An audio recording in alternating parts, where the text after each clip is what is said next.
What is going on, everybody? Welcome back to another episode of Form Check Friday. That's right. You're here. We're here. We got these videos. Y'all sent them in. We're going to take a look at them. We're going to try to offer some advice on how to become better, more efficient lifters. So hopefully you can take something away. And if you're interested in submitting, we have a full video on submission guidelines.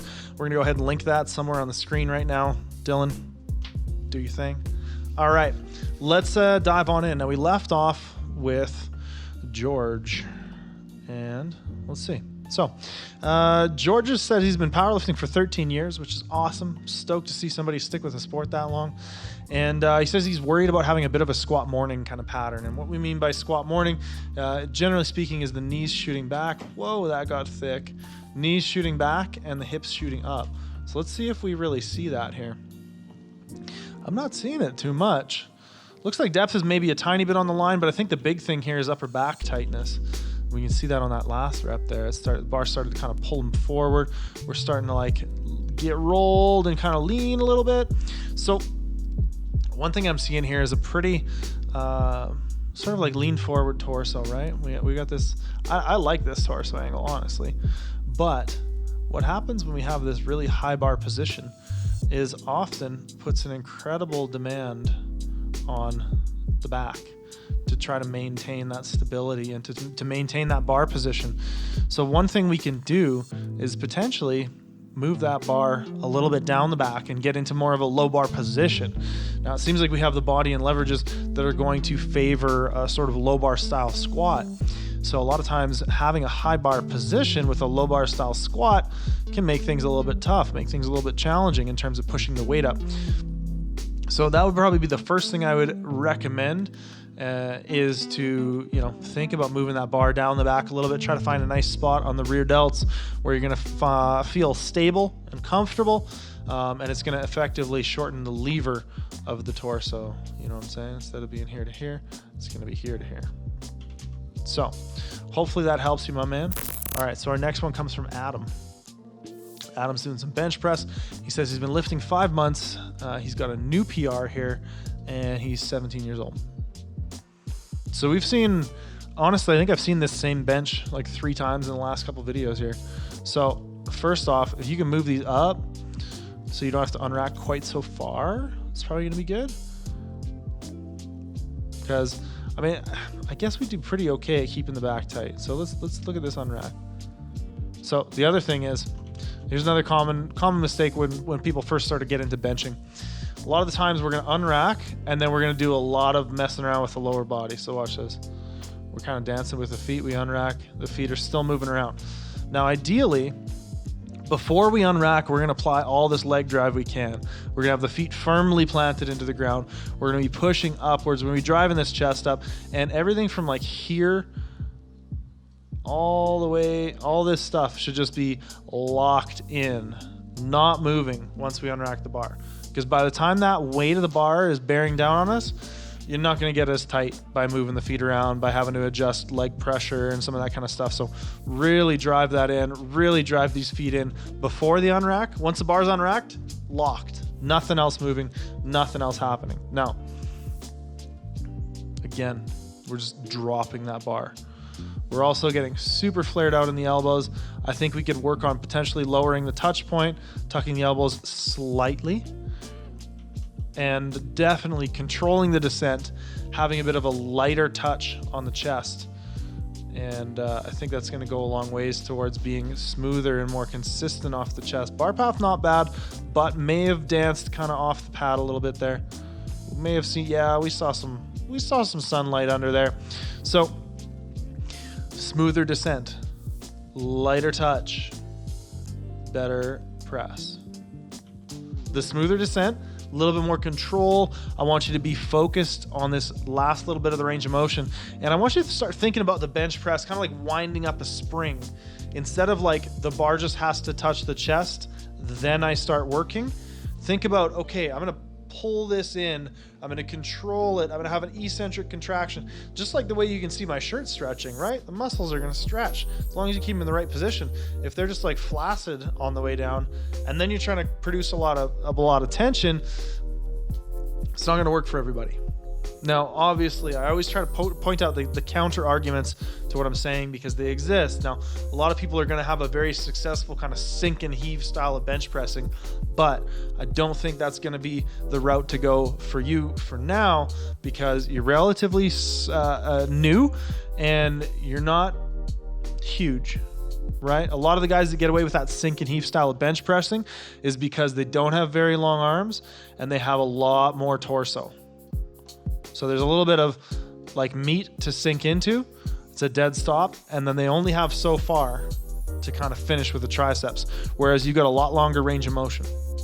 So more control on the way down, light touch on the chest, or at least a controlled touch on the chest. Spend some time doing some pause bench work where the bottom position is an isometric contraction, meaning the weight of the bar is in your hands, not on your chest.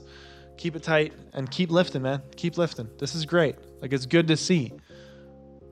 Again, anytime I'm talking to younger lifters, people just getting into the sport, like, that's why we do this stuff. Because when I was 17, when I was trying to start lifting weights, this stuff didn't exist. And I wish it did.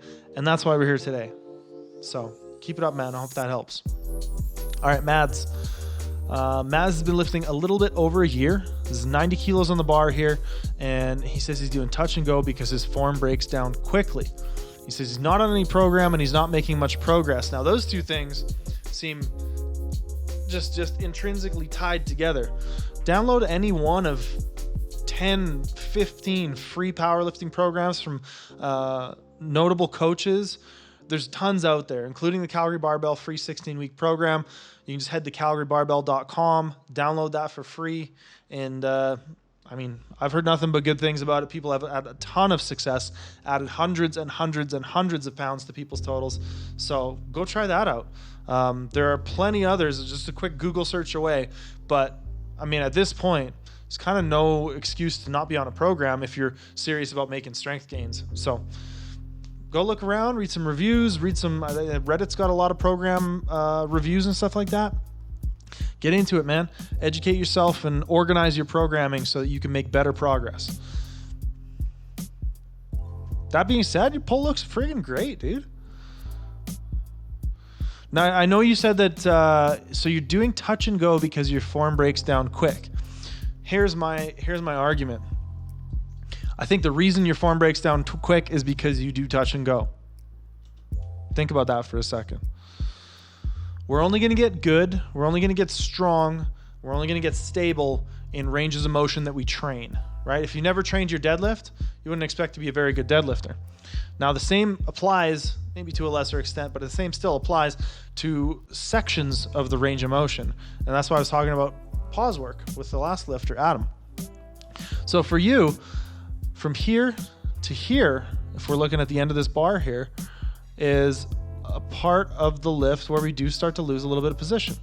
However, when we touch and go, we're essentially skipping a lot of that range of motion, not spending a lot of time there and not having to learn how to generate force, how to lift the bar from a dead stop, hence the name deadlift, just to sort of throw that in there. But more or less, the more you skip that bottom of the range of motion by bouncing the bar and using that little bit of elastic energy, the longer you're not going to get better at that part of the range of motion. So I would argue, if you want to get better at that little bit off the floor, exaggerate it. So instead of skipping it and doing touch and go, let's do some pause deadlifts. Or better yet, let's just keep deadlifting, but from a dead stop in a sensible programmed fashion where you're gradually, progressively overloading, using an appropriate amount of sets and reps, and learning about your training response. Because again, Mads, I don't know if he says how old he is, but he looks like a young guy. Looks like he's kind of just getting started with this stuff. So my man, keep doing it.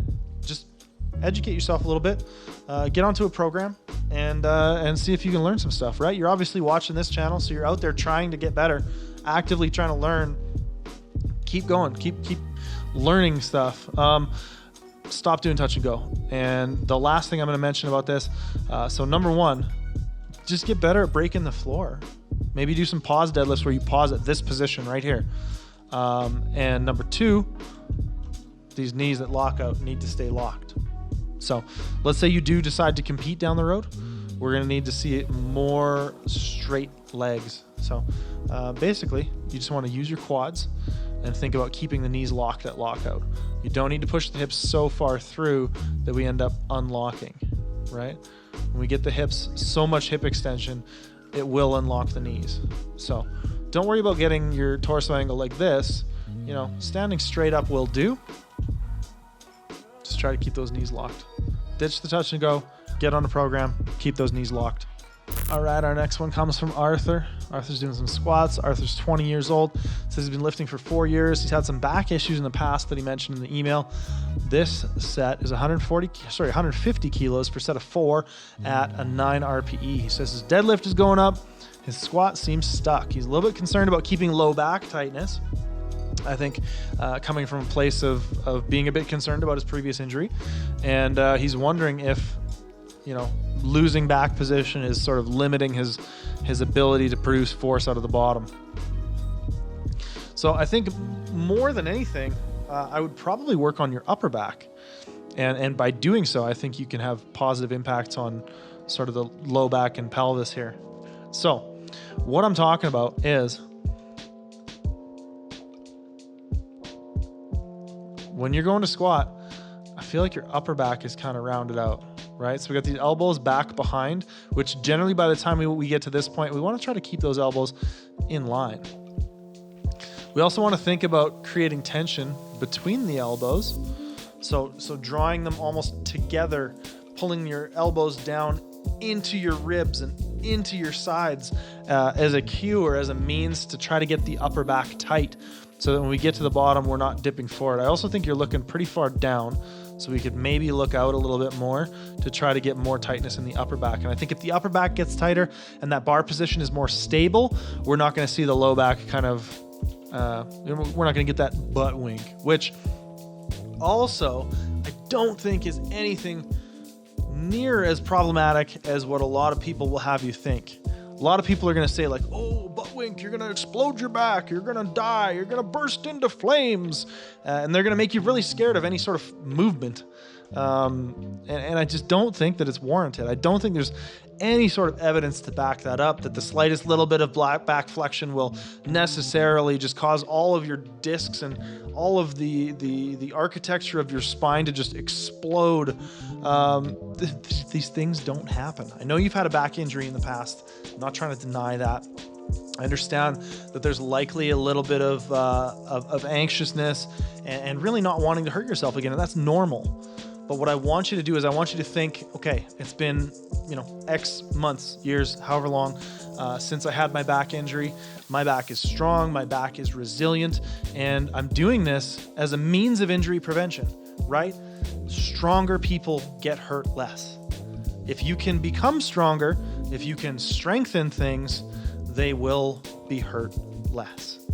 Now that my rant is over, there's a couple things I would recommend. So number one, like I said, I want you to try to get those elbows in line with the trunk a little bit more. So at the start, if we could get this upper arm in sort of more this angle, and then by the time we get to the middle of the range of motion, if I can just, there we go.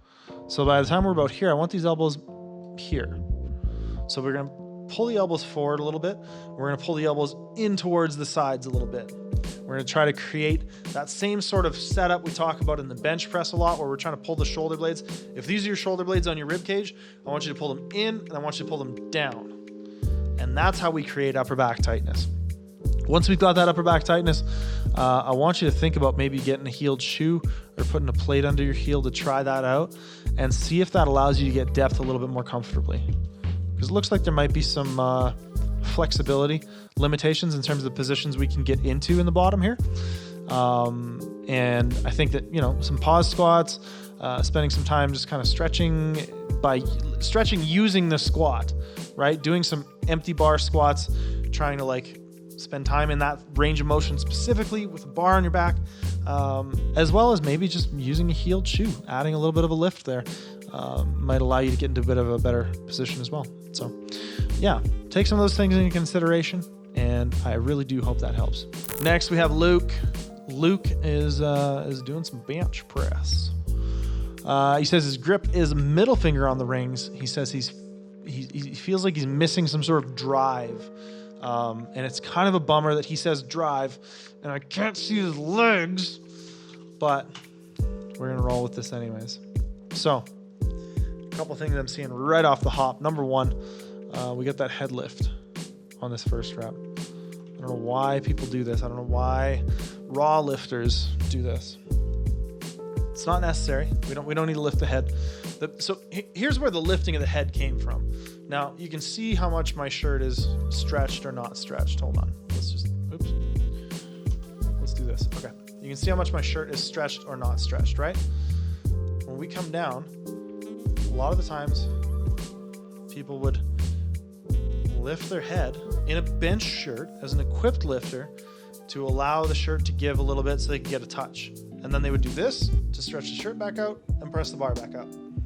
Now, that was only allowed in multiply lifting in federations other than the IPF, but that's where that came from.